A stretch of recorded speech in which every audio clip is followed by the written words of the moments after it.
أي قبلين عليها مؤوي أما أي وشيء لها إنك على اسم قارتين magacayga waa maxamed idriis axmed waxaan ka imi maka sacuudiga waxaan u imi booqasho kaamkan dhalinyarada la isku keenay Belgium inaan iyo Holland ka soo qayb galo marka safaradeeduna arrimahaas ku saabsanaayeen qodobada aan bixinayo ama bandhigyada aan sameynayo oo dhalinyarada u sameynayay waxay ku saabsanaayeen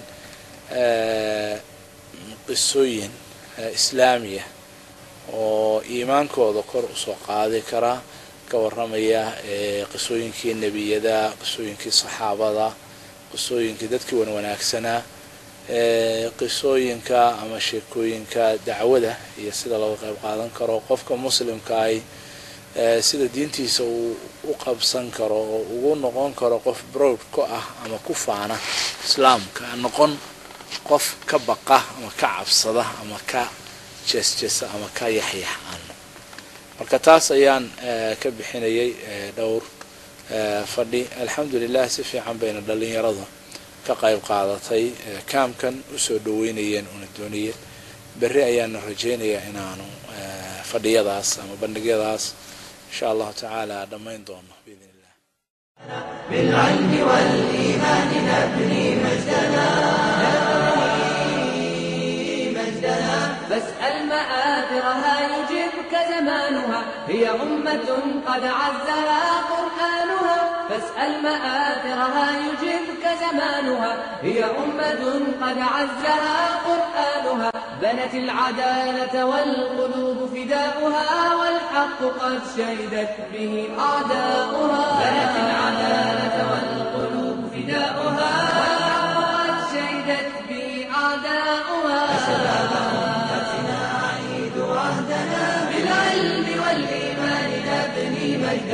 بالعلم والإيمان نبني مجدنا بالعلم والإيمان نبني مجدنا بالعلم والإيمان نبني مجدنا الحمد لله وفعنا حين ويديين وحي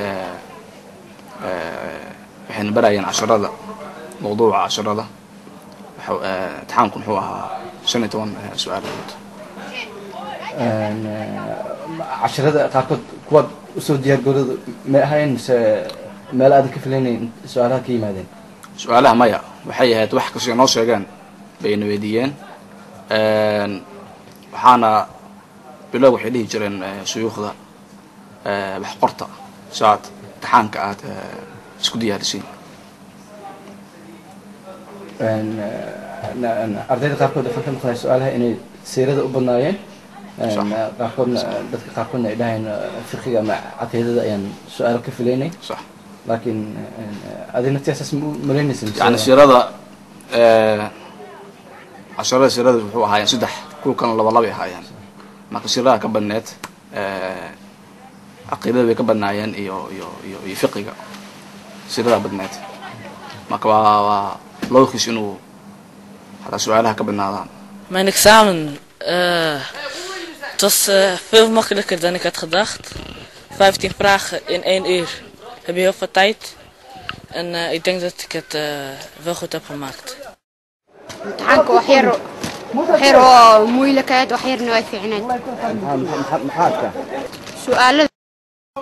النبي قرمو دشتي مركا دمتيت maxaa sheegaysaa waxa lagu weydiinaya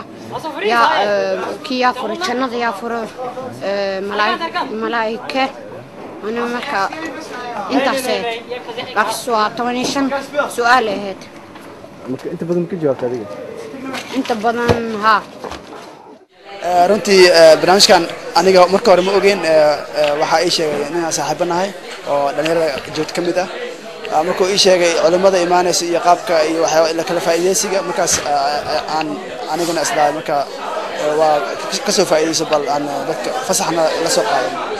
fikirkaad barnaamijka aad ka haystay ma noo sheegi kartaa inta aan inta iimaan fikirkan ka haystay sida aan ka maqlay iyo folders aan ka arkay waxay tahay barnaamij fasaxna la soo qaadanaya dad cusub la isbaranayo علماء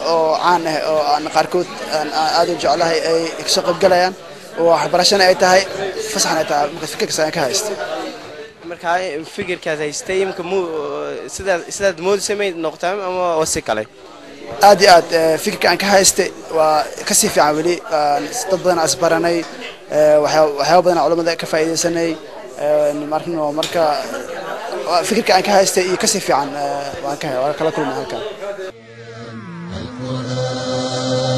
القرآن القرآن القرآن القرآن القرآن القرآن marka hadda waxaan ku bilaabayaa ninka kaalinta koowaad galay oo aan jeclahay inuu soo istaago hadidiisa aan guddoonsiyo waxa weeye Axmed Cumar oo keenay 9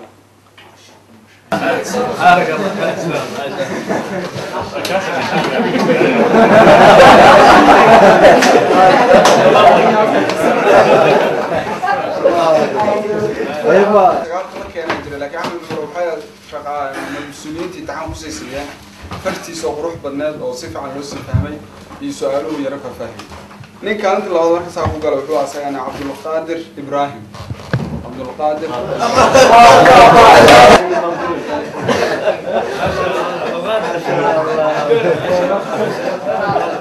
أو قريو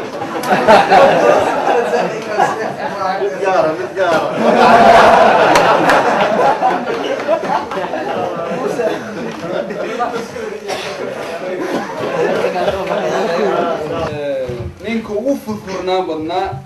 uguna dhexgal badnaa يعني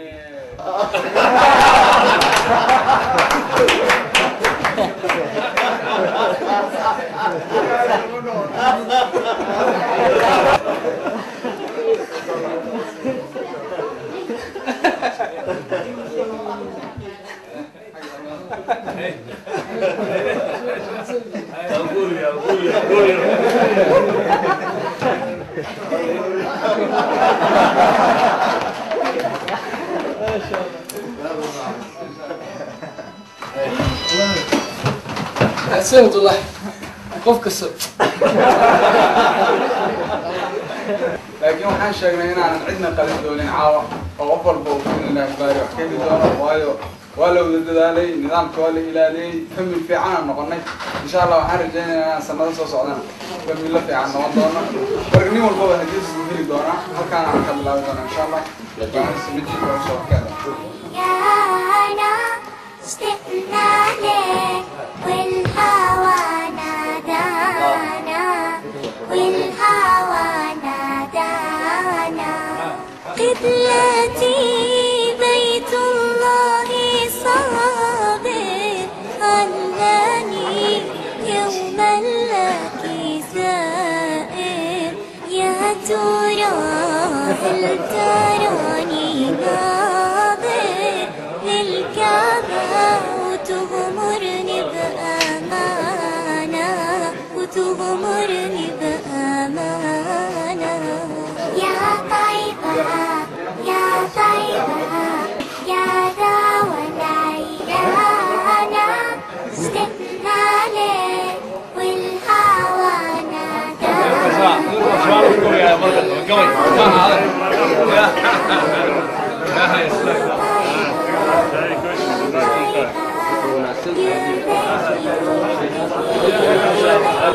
عبد القادر ما ادري شيء انا نسيت حالك جزاك الله خير ان شاء الله نشوفكم يا اهلا وسهلا ما تكفى ان شاء الله هذه بركه طبعا ما